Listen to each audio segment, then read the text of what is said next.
でみこしがと練り歩くみたいな。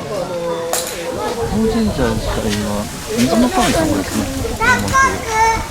神社なんですけども、いつ頃からあるかちょっとわからないぐらい古い神社なんです。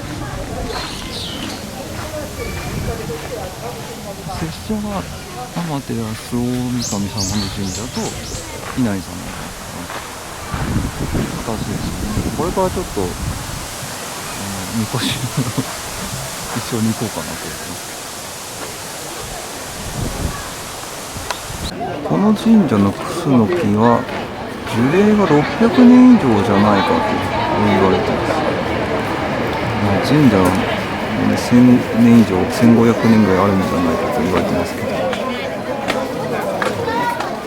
古くからあるクスノキで大きな木ですね。ハイデンよりもでかいかもしれない。あれよりマシやね。